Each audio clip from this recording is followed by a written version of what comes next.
చూసిర్రుల్లా ఎప్పుడన్నా బంగారమో కోడిగుడ్లో కొనేదానికి పోయినప్పుడు కొంతమంది ఏం చేస్తారుల్లా ఇయాల రేటే ఉన్నదా అని పేపర్లా చూస్తారు. అవో గట్లనే బండ్లే పెట్రోల్ పోయించుకునేటందుకు కూడా పోతున్నోళ్ళు ఇక రోజు పేపర్ చూసుకొనే పోవాలి. ఎందుకంటే ఈయటి కాడ నుంచే రోజుకో రేటు రూలు అమల్లోకి వచ్చింది. ఇక పెరిగితే పెరిగినట్టు తగ్గితే తగ్గినట్టు. లీటర్కు 100 అయితే జేబులు వేసుకొని పోర్రి, ఎన్ని ఎన్కేసుకొని వస్తే అంత మంచిదే కదా. సరే ఉల్లా ఈయటి జోర్దార్ వార్తలు చూద్దాము. ముందుగా పెద్ద వార్తలు. ముద్దుగా నడిచింది ముగ్గు పోసే పేరంటాం. ముడుపుల ముచ్చట వస్తే ఉరికిచ్చి కొడతాడట నరసింహం. పార్టీ పైకి రావాలని కాంగ్రెస్ లీడర్లు అంటున్నారు కలలు. మీటింగ్ పెట్టుకొని తీస్తున్నారు ఉమ్మడి నిద్రలు. బడా జేసీని విమానం ఎక్కని అని అంటున్న కంపెనోళ్ళు బస్సులు ఎక్కాపరా మరి ఎయిర్ బస్సును డ్రైవర్లు.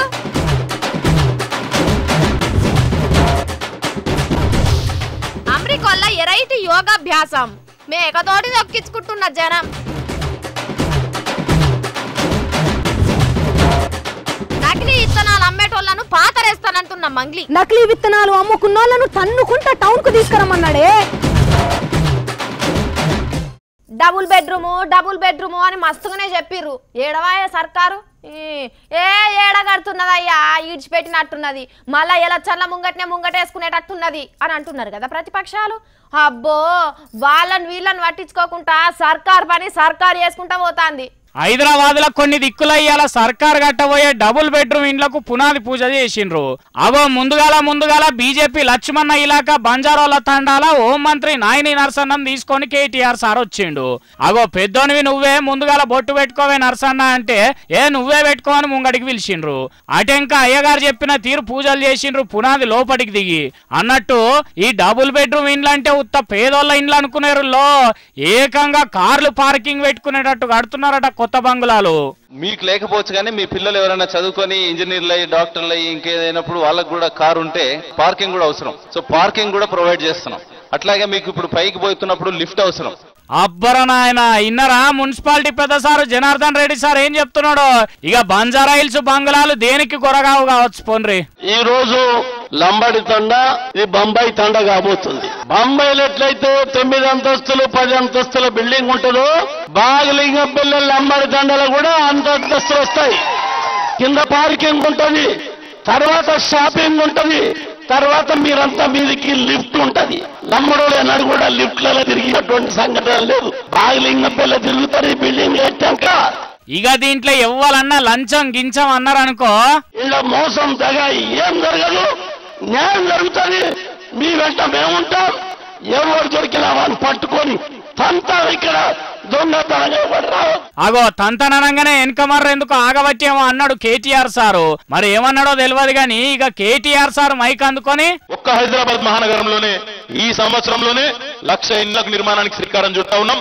ఇప్పటికే 40,000 ఇళ్లకు టెండర్ అయింది. మళ్లీ ఎన్నికల నాటికి 2019లో తప్పకుండా రాష్ట్ర వ్యాప్తంగా 2,50,000 డబుల్ బెడ్రూమ్ ఇళ్లు కట్టి. ఇన్నారు కదా కొద్దిగా ఆగినట్టు అనిపించిన డబుల్ బెడ్రూమ్ ఇండ్లు అయితే ఎలక్షన్ల కంటే ముందుగానే కట్టి తీరుతారట. లాభం తక్కువ వస్తున్నదని కట్టేదందుకు ముంగడికి వస్తలేరట కాంట్రాక్టర్లు. వాళ్ళకు కూడా మంచి మంచి ఆఫర్లే ఇచ్చిండ్రు. కాంట్రాక్టర్లు పైన పెరగడం వల్ల వాళ్ళకి గిట్టుబాటు అయితే లేదని చెప్పని ముందుకు రావడం వల్ల కొంచెం టైం పట్టింది. నిజంగానే వాళ్ళు ఈ పని చేస్తే ఇంకో దగ్గర మంచి కాంట్రాక్ట్ కూడా ప్రభుత్వం ఇస్తుంది. చూసిండ్రు కదా ఎసంటి ఆఫర్లు ఇస్తున్నదో. కాబట్టి తెలంగాణలో ఉన్న గుడిసెలలో ఉండే పేదోళ్ళంతా మనసు నిమ్మలం చేసుకోండి. ఎలక్షన్ల లోపల మీకు కొత్త ఇండ్లు రాబోతున్నాయి. గృహ ప్రవేశానికి సిద్ధంగాండ్రి. ముచ్చట చెప్పినట్టుగానే ఇండ్లు కడితే కేసీఆర్ సార్ సర్కారు సూపర్ గ్రేట్ కదా.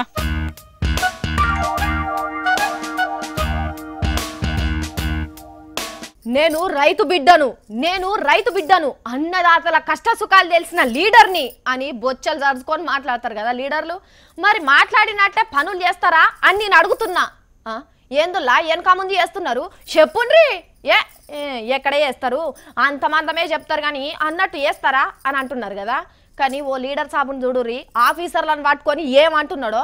అగ్రికల్చర్ డిపార్ట్మెంట్ లో అసలు ఉన్నటువంటి పాస్బుక్లో 17-18 సంవత్సరానికి ఏ రకమైన పంటలు వేస్తున్నారనేటువంటిది మీ యొక్క మండల్ అగ్రికల్చర్ ఆఫీసర్స్ ఏమైనా రిసీవ్ చేసుకున్నారా? బెల్లంకొండ మండలంలో పలానా ఊర్లో ఈ రైతు ఆయనకు ఉన్నటువంటి సర్వే నెంబర్లో ఈ పొలం చేస్తున్నాడు అనేటువంటి ఇన్పుట్స్ మీకు వస్తే డెఫినెట్గా అవుట్ఫ్లో ఇచ్చొచ్చు. 15-16 ఉన్నటువంటి స్టాటిస్టిక్స్ అన్ని కూడా ఈ సంవత్సరం కాపీ చేసి వారికి అతికిస్తా ఉన్నాం. అంటే ఏంది సార్ మీ ఉద్దేశము? ఆఫీసర్లు అన్నదాతల దగ్గరికి పోతలేరు అన్నట్టే కదా. ఈరోజు వ్యవసాయ భూమి కాకుండా లేఅవుట్లు వేశారు, ఫ్యాక్టరీలు కట్టారు.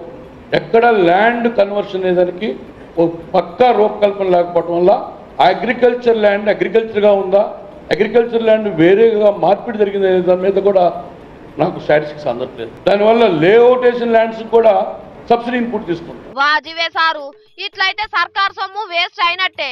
వ్యవసాయం ఎక్కువైంది కూడా మన గుంటూరులోనే. కల్తీ విత్తనాలు కూడా మస్తుగానే తయారు చేస్తున్నారట కదా సారు.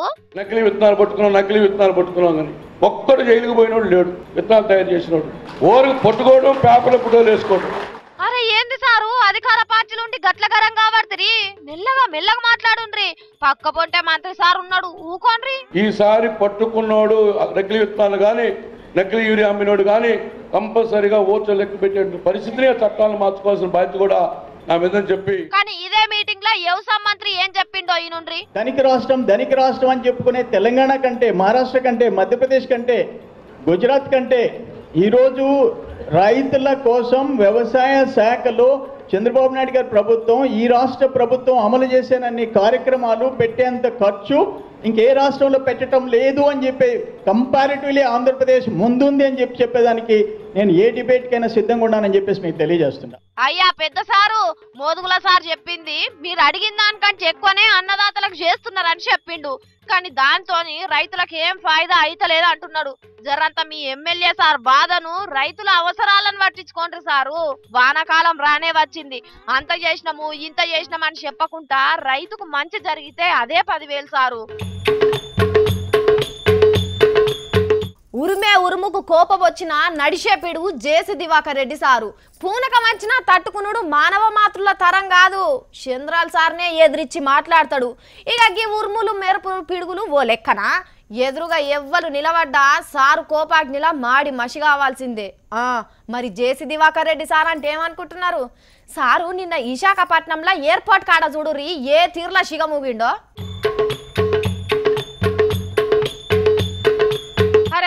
ప్రింటింగ్ మిషన్ కింద ఎత్తేస్తాడా ఎట్లా? నీ కోపం పాడుగాను. గీ చేతలేంది మాట వినిపిస్తలేవు గాని చిన్న చిత్రం చేయలేదు విమానాల డిపోలా. ముచ్చటేందంటే హైదరాబాద్ వచ్చే విమానం ఎక్కుదామని అరగంట ముంగట సార్ ఎయిర్పోర్ట్ కు వచ్చిండట. అయితే అప్పటికే విమానం కంపెనీ వాళ్ళు టికెట్ కౌంటర్ మూసేసిరట. గంతే ఇక సార్ కు బీపీ కంట్రోల్ కాలే. నన్నే విమానం ఎక్కనియరా అని ఇంటి పని మనుషుల మీదకి లేచినట్లేసిండు. జగడం ముదిరేటట్టున్నదని అది వరకే వివిఐపి రూమ్ లో సేద తీరుతున్న గాలి మోటార్ల శాఖ అమాత్యులు గజపతి సారు విమానం కంపెనీ మేనేజర్ తోలి సదిరి చెప్పించిండట. ఇద్దరు కూడి అదే విమానంలో హైదరాబాద్ కి వచ్చిర్రు. ఇక గిది కథ. కాకపోతే మా వాళ్ళ మీదకే రువా వేస్తామా అని 3-4 విమానాల కంపెనీ వాళ్ళు జేసీ సార్ విమానాలు ఎక్కడిచ్చేదే లేదని హుకుం చేసినాయి. అంటే చూడుర్రి సార్ పర్ఫార్మెన్స్ కు గా తీర్ల ముగ్ధులు అయిపోయారు అన్నట్టు. ఏంది సారు ఏమన్నారు వాళ్ళని గంతగానో? జరగలేదండి. I'm here also. This one when you was coming out I said this way. No question of pushing. I friendly, he was coming. I friendly asked him to come out. Said, don't talk. మీరు చెప్పిర్రంటే ఏం జరుగుండదు తీయర్రి. కానీ విమానం company వాళ్ళని చూస్తేనే బుగులైతున్నది. ఇయ్యాల్లో రేపో మందిని కార్లలో నింపుకొని మీ ఆఫీస్ ముంగట దివాకర్ రెడ్డి సార్ టెంట్ వేస్తాడు. అప్పుడు తెలుస్తది వీళ్ళతోటి ఎందుకు పెట్టుకున్నామా అని. కానీ మొన్న జగన్ అన్న విశాఖపట్నంలో ఆఫీసర్ల మీదకి రంకలేస్తే ఇదే టీడీపీ లీడర్లు ఏమో అన్నట్టు గుర్తు. మరి ఇప్పుడు జేసీ సార్ని ఏమంటారో? అంటే మళ్ళా ప్రభాకర్ రెడ్డి సార్ ఊకుంటాడా? టెంటు రెడీలు ఉంటదని తెలియదా? అందుకే బ్రదర్స్ ముట్టుకుంటే సాహసం చేయరా డింబక అసొంటి కార్యాలు ముంగటేసుకోడు అని అంటున్నారు పబ్లిక్. ఇది సుజాత కట్టుకున్న రిబ్బను, సుజాత పెట్టుకున్న ఉంగరము అన్నిటినీ అర్రాసి పెడతా. ఎంత వస్తుందో చూస్తా. ఇప్పుడు వచ్చిన పైసలతోటి ఏం చేస్తే బాగుంటుందో? అబ్బో నీ ముందుగానే చెప్తే అబ్బో బాగుంటుంది, కానీ ముందుగాలైతే పాట పాడదాం. ఆగుండ్రి. అమ్మలారా ఓ అయ్యలారా, ఈ రెండింటికి ఆ దేవుని పాట 50,000 రూపాయలు ఒకటోసారి. అగ్గో ఒకటోసారి అనగానే మా కెమెరా అని ఎంతో అంటున్నాడు. ఎంతనే అన్న? ఏంది 50 రూపాయలా? షీ ఏం దగ్గట్లు చదిస్తవి? అగ్గో మా ఐటీ జీతాన్ని ఎంతో అంటున్నాడు. అన్న ఎంతనే? ఏంది 25 రూపాయలా? షీ గింత అన్యాయం ఉంటుందానే? నేను అర్రాసి పాటలే వాడను. ఎక్కడైనా ఏలంలో పాటలు అంతకంత పెరుగుతాయి, కానీ నేను పాడితే మాత్రం బెల్లం పుట్టినాలు కూడా వచ్చేటట్లేవు. ఇష్యూ ఏలంపాట నడుస్తున్నది, లొల్లి పెట్టకుండ్రమ్మా. అన్నలు మీ పేర్లు చెప్పి అర్రాజు వాడుండ్రే. 13 లక్షల రూపాయలు. అగ్గో 13 లక్షలట, 1350. 13.5 అబ్బరే బాపరే. అర్రాస్ అంటే ఇట్లుండాలి. 20 lakhs. 20 లక్షలు ఒకటోసారి, 20 లక్షలు రెండోసారి, 20 లక్షలు మూడోసారి. సప్పట్లు సప్పట్లు. అన్న ఏం పేరేని ఇది? ఈ రెడ్డి మహేందర్ రెడ్డి. మహేందర్ రెడ్డి అన్న, కాంగ్రెస్ పార్టీ చరిత్ర పుస్తకంలో నీకు కూడా 2 కమ్మలు రాసి పెట్టుకున్నావు పో. అన్నట్టు ఇది ఎక్కడేలం పాటో చెప్పలే కదా. సంగారెడ్డిల సభను సక్సెస్ చేసి Hanumanthanna bracelet blessings గాయకొన్న Jaggareddy sir పెట్టిన అర్రాస్ ఇది. మొన్న చెప్పలేదా హనుమంతన్న ఇచ్చిన బ్రేస్లెట్ ను అర్రాసు వాడి వచ్చిన పైసలను రైతులకు ఇస్తా అని. అగ్గో మంచి రోజు చూసుకొని ఇలా పెట్టిండ్రు అన్నట్టు. అవుగాని జగ్గారెడ్డి అన్న ఎన్ని తులాలదే బ్రేస్లెట్? ఈ యొక్క బ్రాస్లెట్ విలువ బహుశా 4 లక్షలు ఉంటది. అదనంగా 16 లక్షల రూపాయలు ఇచ్చి ఈ 20 లక్షల డబ్బుని ఖమ్మం జిల్లా రైతులకు 11 లక్షలు ఇవ్వడం జరుగుతుంది. ఇంకా 9 లక్షల రూపాయలు వరంగల్ జిల్లాకు సంబంధించిన కొందరు రైతులకు ఇవ్వడం జరుగుతుంది. శబ్బాస్ సార్, మీ బ్రేస్లెట్ ను అర్రాసు వాడితేనే 2 జిల్లాల రైతులకు ఇచ్చేటన్ని పైసలు వస్తున్నాయి అంటే ఇక పెద్దలు జానా సారు ఉత్తమ్ సార్ల గొలుసులు అర్రాసు వాడితే రాష్ట్రంలో ఉన్న రైతులందరిని ఆదుకోవచ్చు. ఏమో అనుకున్నాం గాని జగ్గారెడ్డి సారు బ్రేస్లెట్ అర్రాసు పెడితేనే 20 లక్షలకు వాడినరంటే సారు సీఎం క్యాండిడేట్ అయితే ఇంకెంత ఇచ్చేదందుకు తయారుగుంటారో మరి. ఇప్పట్లనైతే ఓట్లు లేవు గాని ఉంటేనా ఆంధ్రప్రదేశ్ లో షెయి గుర్తు ఎగిరి దునికే తట్టు కొడుతున్నది. ఆ స్పీడు ఆ కథ చూస్తుంటే హే రావాలే రావాలే రావాలే ఎలక్షన్లు రావాలే అనుకుంటా తిరుగుతున్నారు కదా. అరే లీడర్ల కష్టం చూస్తున్నా అంటే మీరు కూడా పాపం అంటారు కావచ్చుల్లా. మొన్నట్ల రాహుల్ సార్ వచ్చి మీటింగ్ పెట్టిపోయిన కానుంచి ఏపీలో షెయి గుర్తు లీడర్లు మస్తు హుషారు మీద ఉన్నారు. ఇక రఘువీరారెడ్డి సార్ గురించి ప్రత్యేకంగా చెప్పాలా మేము? గట్ల చూస్తావేంది సారు, మైక్ ఉన్నది కదా అందుకోవు. చంద్రబాబు నాయుడు గారికి అబద్ధాల నాయుడు గారికి అధికారం అంటగడితే ఉపన్యాసాలు ఏ విధంగా ఉన్నాయంటే ధ్వని కాలుష్యంతో ప్రజల చెవుల్లో రక్తం వచ్చేటువంటి విధంగా ఉపన్యాసాలు దంచేస్తా ఉన్నారు. చివరికి మైకులు మూర్ఛపడిపోయినాయి, కుర్చీలైతే ఖాళీగా సొమ్మసిల్లిపోయినాయి. అబ్బర నాయన జరంత పక్కకు చూడు సారో. చంద్రాల్ సార్ స్పీచ్ కేమో గాని మీ స్పీచ్ కే పక్క పంటున్న అమాత్యులు కేవీపీ గారు సొమ్మసిల్లినట్టున్నాడు. ఓ సారు లే ఇరిగిన షెయిని కట్టుగట్టి లేపేదందుకు రఘువీరా సార్ స్పీచ్లు దంచుతుంటే మీరేమో సల్లగా నిద్రపోబడుతురే లేవోసి.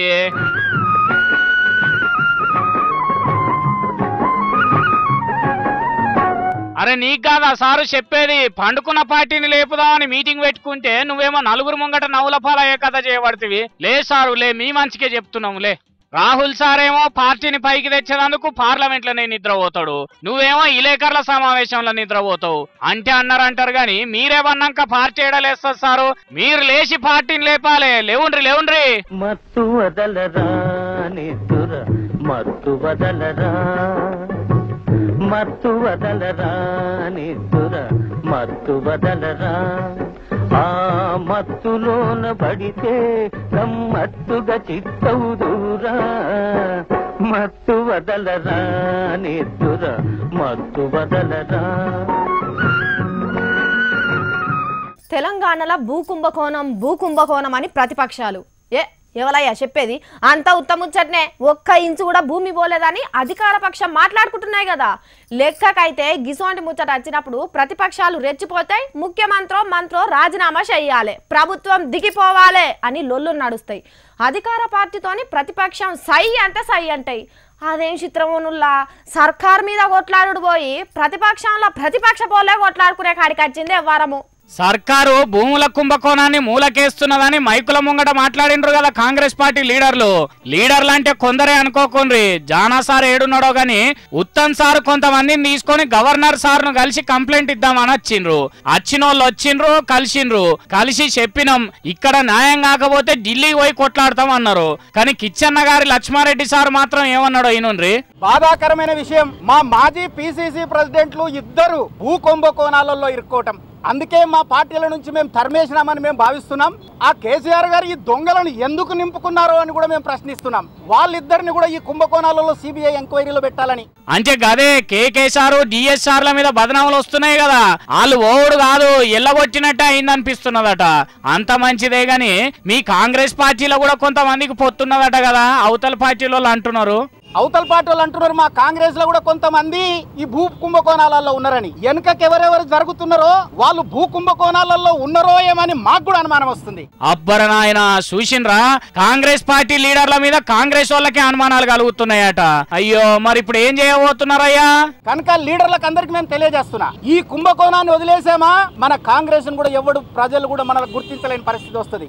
మనం కూడా కుంభకోణంలో మిన్నాగడుతున్నామని అనుకునే ఛాన్స్ ఉంది. కనుక లీడర్లారా, ఈ పెద్ద లీడర్లు సోకాల్డ్ రండి, ముందుండి పోరాడండి, లేకపోతే పక్కకు జరగండి. వావో వాయో ఎవలే ఆ పెద్ద లీడర్లు ఎవరో చెప్పరాదు జర పేర్లు.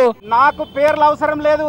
కాంగ్రెస్ లో ఉన్న కుంభకోణాల దారులు ఎవరన్నా ఉంటే కూడా ఖబర్దార్ మీరు కూడా బయటికి రండి. మిమ్మల్ని కూడా సిబిఐ లో మిమ్మల్ని పేర్లు కూడా ఇంక్లూడ్ చేయమని మేము డిమాండ్ చేస్తాం. పేర్లు చెప్పవే? పేర్లు చెప్పా, కానీ ఎవరు ముందుకు రారో ఈ పోరాటంలో వాళ్ళు కుంభకోణాలలో కూడా డైరెక్ట్లీ పాత్రదారులను కూడా మేము భావిస్తున్నాం. ఇక ఇజ్జత్కే సవాల్ ఇచ్చిండు. ఎవరు కావచ్చునులా భూముల ముచ్చట మాట్లాడని కాంగ్రెస్ లీడర్లు కొంపదీసి కేసీఆర్ సార్ తోని పెద్దలు అనిపించుకునే జానాల్ సార్ కు సూటి పెట్టిండు అయ్యింది. అయ్యలు కాంగ్రెస్ లీడర్లు ఇక మీ మంచితనానికి మీ వాళ్ళే పరీక్ష పెట్టిండ్రు. ముందుగాల ఇది పాస్ కాండ్రి, లేకపోతే రేపు ఎంతమంది లక్ష్మారెడ్డి సార్లు వస్తారో బయటికి. అన్నట్టు గవర్నర్ సార్ తానికి పోయినప్పుడు అస్సలు పట్టించుకోలేదట కాంగ్రెస్ వాళ్ళను. పాపం కేవలం కాళ్ళు మొక్కే వాళ్ళకి అపాయింట్మెంట్లు ఇస్తాను, కాళ్ళు మొక్కని వాళ్ళకి అపాయింట్మెంట్లు ఇవ్వనని చెప్పేసి పద్ధతిలో ఉంటే మాత్రము ఇది ముందుకు పోదు. గవర్నర్ నుంచి ఏ రెస్పాన్స్ లేదు, ఉలుకు లేదు, పలుకు లేదు. వాళ్ళు ఏదో గాలికి వచ్చిండ్రు, ఒక పనికి మాల నాయకులందరూ వచ్చిండ్రు, ఏదో చెప్తుండ్రు విందామన్న తలకాయ ఊపిడే తప్ప నోటు నుంచి కనీసం ఓకే అన్న పదం కూడా లేదు.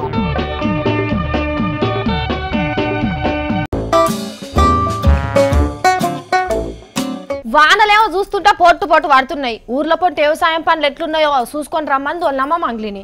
మరి ఏం చేస్తున్నదో ఏందో.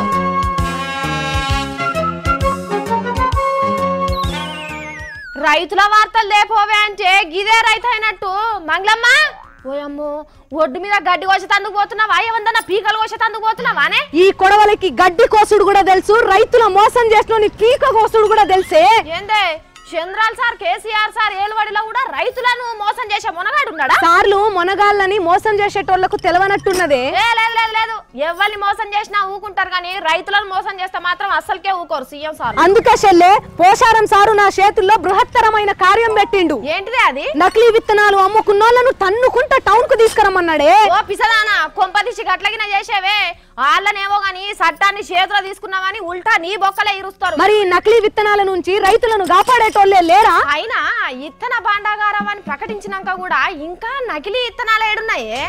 ఇత్తన భాండాగారం అంటే నకిలీ విత్తనాల భాండాగారం కావచ్చు. తెలుగు సర్కార్లు రైతు జనబాంధవులని తెలిసి కూడా నకిలీ ఇత్తనాలు షాపులకు వచ్చినాయంటే వెనక పొంచి ఏవో శక్తులు ఉండే ఉంటాయి అక్క. ఏ శక్తులు చెల్లె? ఎవన్న మైసమ్మ, పోషమ్మ, ఎల్లమ్మ శక్తులు ఉండి ఉండొచ్చా చెల్లె? పొడి శక్తులు అంటే ఆ శక్తులు కావే, వెనక పొంటి వ్యవసాయం శాఖలకు బిస్కెట్లు వేసి మచ్చిగా చేసుకునే కంపెనీ శక్తులు అంటున్నా. ఎంతో మంది అప్పులు తెచ్చి మరీ ఇత్తనాలు కొనుక్కుంటున్నారే. వాళ్ళ ఉసురు తగిలిపోతారే, వాళ్ళు నాశనం గాను, వాళ్ళ కాళ్ళు చేతులు పడిపోను. ఓ అసలు బంచని తెచ్చేరి మరద వస్తే నకిలీ వంట కడితే ఆ ఫాల్తు వాళ్ళకేం లాభమే? అరే లాభం ఎందుకు లేచెల్లే?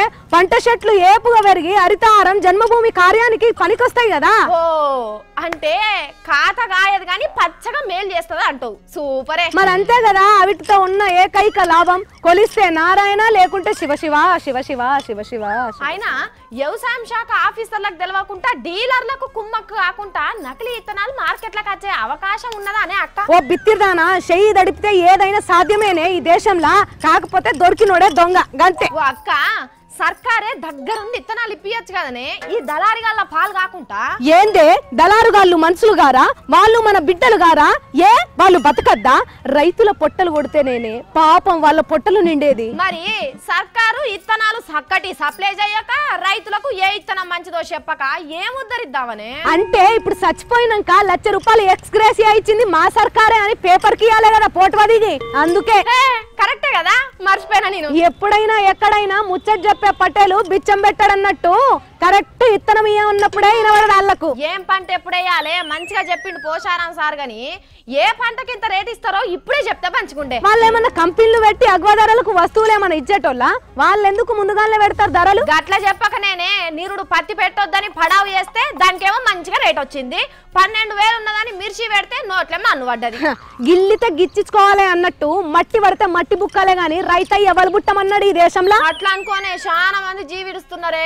అందులో మన తెలుగు రాష్ట్రాల కీర్తి రేపరేపరేపరేపలాడుతుంటది. మరి స్వర్గానికో నరకానికో పోయినప్పుడు చెప్పాలి కదనే, మా సర్కార్ చేసిన పుణ్యానికి మేమంతా జల్దిన ఈడికి వచ్చినామని. సరే గాని ఆ కొడవలు పక్కకు పడాయి. ఎవరన్నా చూస్తే సైకో సామాన్ చెల్లెమనుకుంటారే, పోలీసు వాళ్ళకి ఫోన్ చేస్తారు. అమ్మో, ఇది పట్టుకొని అర్జెంట్ గా ఊర్ల పొంటి తిరుగుతా.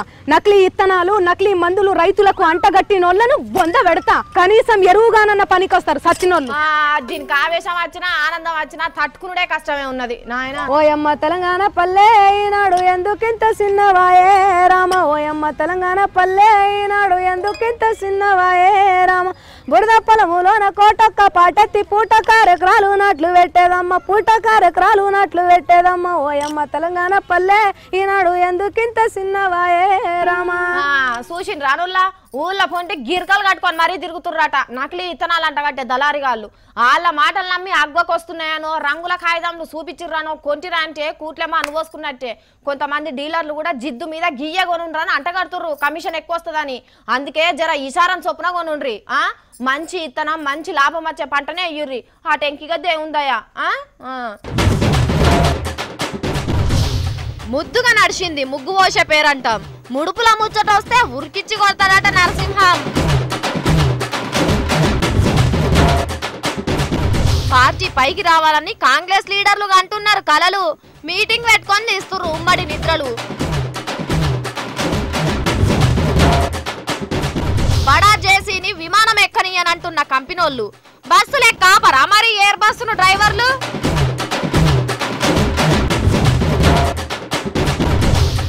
అమెరికాలో ఎరైటీ యోగాభ్యాసం మేకతోటి దొక్కించుకుంటున్న జనం.